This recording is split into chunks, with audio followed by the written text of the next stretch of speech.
Now I request Dr. Ikeda to speak on the gold standard of pterygium surgery. So, see how we have conceptualized this whole talk is firstly we have to give the historical aspect and then the gold standard technique, which she will be rattling out right now, followed by the advances in the management of the pterygium surgery, which has started from the perfect technique, then mini slet and the permi slet. So there is a little deviation from the protocol, but yes, it's fine. So over to Dr. Ikeda. Hello, very good afternoon, and I'm very thankful to all of you for being here, even though it's the last day. I'll be talking about the gold standard, which is pterygium excision with conjunctival autograft, and emphasizing more on the different securing techniques and how we have evolved. So now when we look at pterygium, we are basically have two goals of treatment. When we are operating a pterygium, we have to keep two things in mind. One, this patient wants excellent cosmesis. Second, we have to minimize the chances of recurrence. And if you look at the studies and you look at the literature, conjunctival autograft actually suffices and fulfills both of these goals. It was described way back by Kenyon et al. In 1985 and still holds as the gold standard. Now, preoperatively, the anesthesia could either be peribulbar or subtenons. I would, avoid doing these cases under complete topical anesthesia. It would be quite painful for the patient. The position of the surgeon could also be either superior or temporal, depends on your comfort. So, I typically like to operate these patients in a superior position.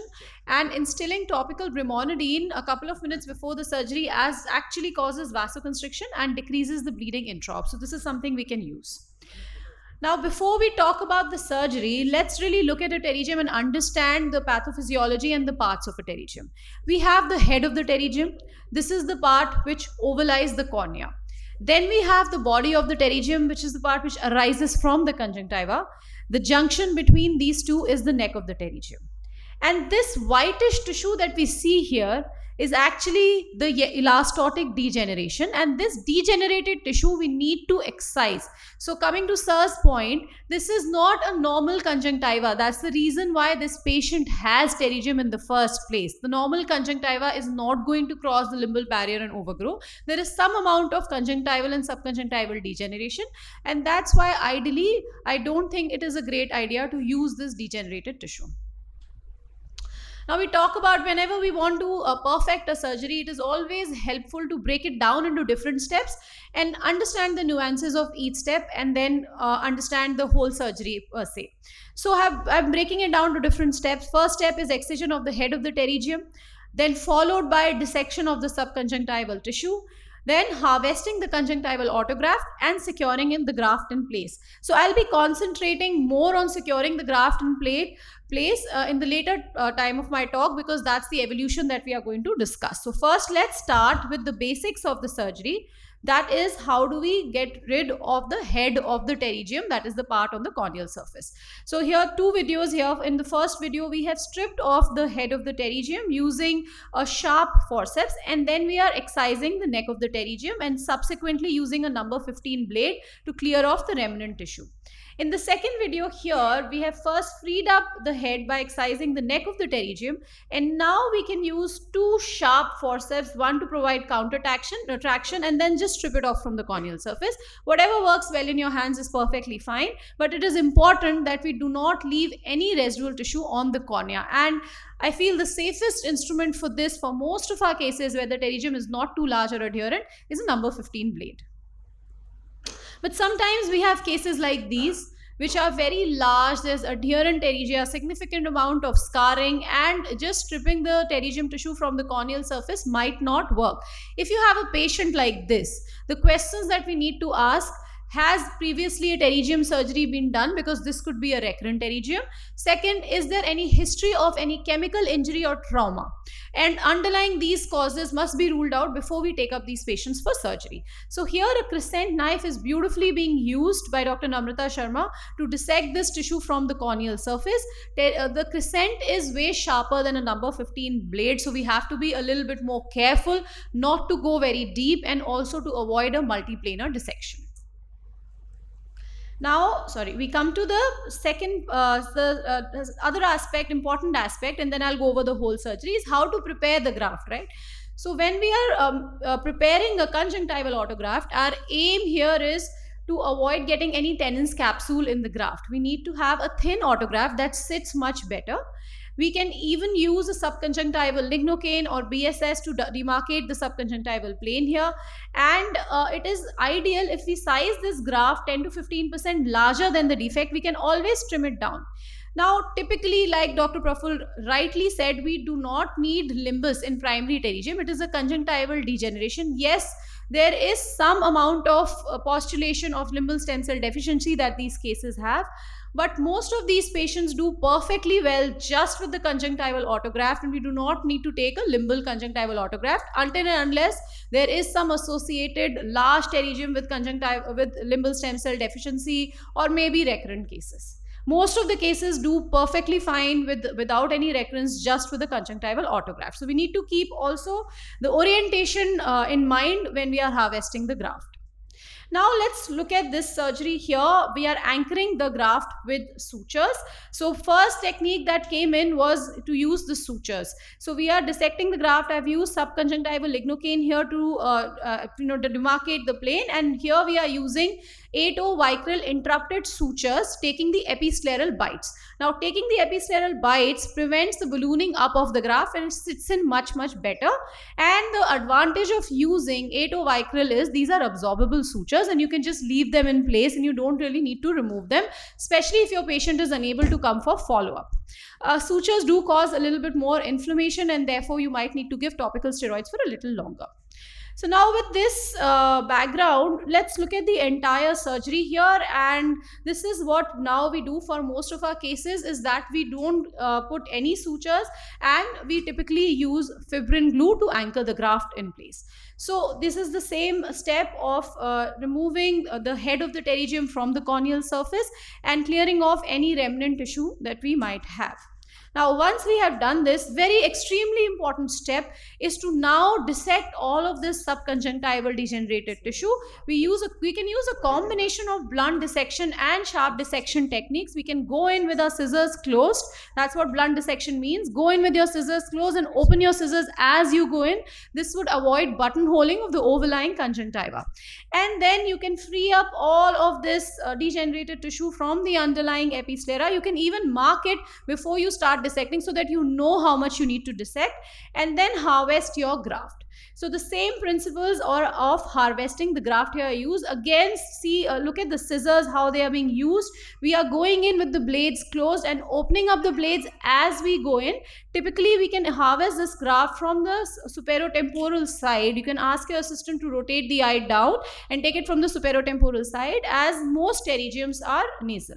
Now we are using fibrin glue here, the thrombin and the fibrinogen components separately on two 1 ml syringes mounted on 26 gauge needle. Then you slide in the graft, making sure the orientation is correct, and then just iron it out. You can take two McPherson's forceps and iron it out.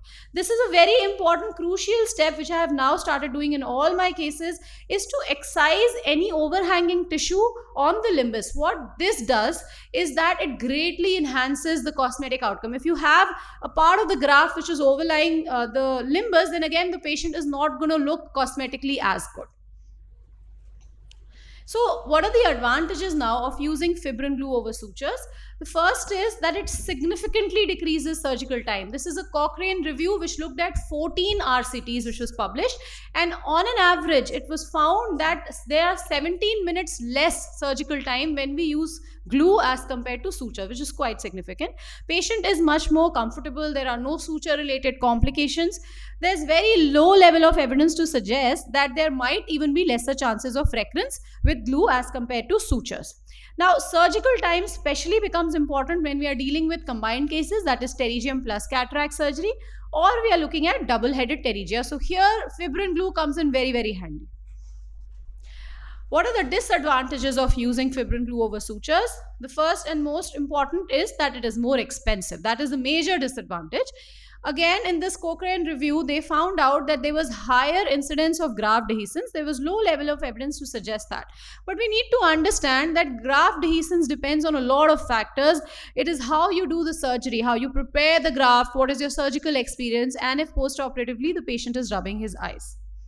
So here I'd like to share a few tips on how to avoid this problem of graft dehiscence when we are using fibrin glue. First and foremost, meticulous graft preparation, which means that you need to have a thin autograft without Tennant's capsule, without subconjunctival tissue as much as possible. A thinner graft sits in better, stretches better, and gives you a better cosmetic outcome as well. Second is dry the scleral bed before application of fibrin glue. Avoid too much of bleeding on the scleral bed. You can use very limited amount of cautery if needed. That will again prevent ballooning up of the graft and therefore prevent the graft dehiscence. And a very important tip here that we always do for all our cases, use the thrombin and fibrinogen separately instead of using that Diploject injector that comes with the glue, because that causes clumping up of the glue and a lot of glue comes in at once. Here you can control the amount of glue that is coming in. And then using two forceps, just iron out the graft, make sure that it sits in very nicely. And in the end, very important, once we have done all of this, don't be in a rush to pull the speculum out. Trim the excess glue from the surface. If we pull the glue, we are likely to dislodge the graft. So we have to trim, use Vana scissors or whatever scissors you are comfortable with, and trim the glue and make sure that there are no glue remnants attached to the speculum once you are removing the speculum from the eye. We must educate our patients post-operatively to avoid eye rubbing. So these are some of the things that we can follow to prevent this complication. Now another technique has been described, which is using the autologous blood of the patient. Basically the idea here is you induce some bleeding and the fibrin in the patient's blood actually adheres the graft. Now there are some complications associated with this technique. Typically you can have subconjunctival hemorrhage, graft edema, even graft retraction or graft loss. So I don't like to use this. I either like to, if the patient can afford, use fibrin glue or put sutures. Post-operative regimen includes steroid eye drops, prednisolone acetate 1%, tapered for at least over 6 weeks. These patients can have inflammation, they can have granuloma formation, so do not taper the steroids very quickly. At least 6 weeks of taper is recommended. Antibiotic eye drops for a week and lubricant eye drops, especially if you've put in sutures to just make the patient a little more comfortable. This is my typical regime. So here to conclude, conjunctival autograft still remains the current standard of care for most of our patients, especially primary pterygium. Thin meticulous preparation of graft is what is needed to achieve success, and anchoring the graft with glue gives us a good cosmetic outcome. It reduces the surgical time and is more comfortable for the patients. Trimming of the excess glue is essential at the end of the surgery. Thank you for your kind attention, and before I end, I would just like to thank all my mentors who have taught me this beautiful technique. Thank you.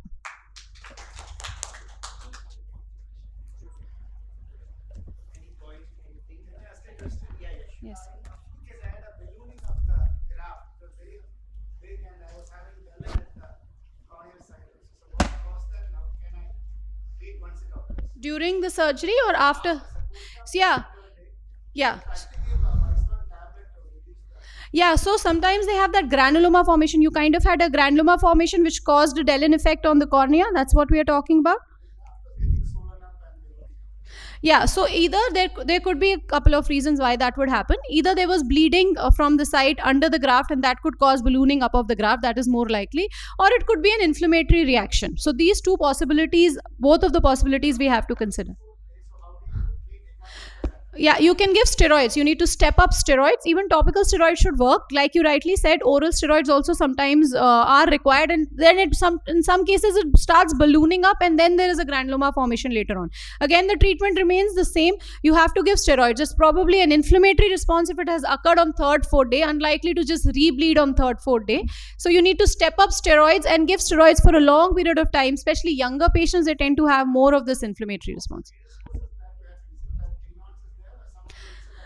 Yes, the tenons being there, again, if the dissection is not done properly and there is some remnant tenons, would actually incite inflammation. Or if the sutures, sometimes the sutures can also incite inflammation. Younger patients have more tendency to have inflammation, but remnant tenons, remnant subconjunctival tissue is a very important factor.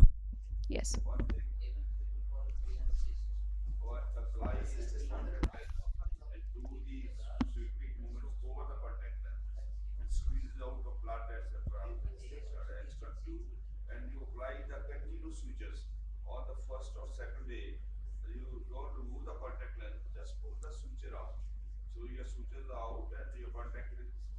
there to save the disinsertion.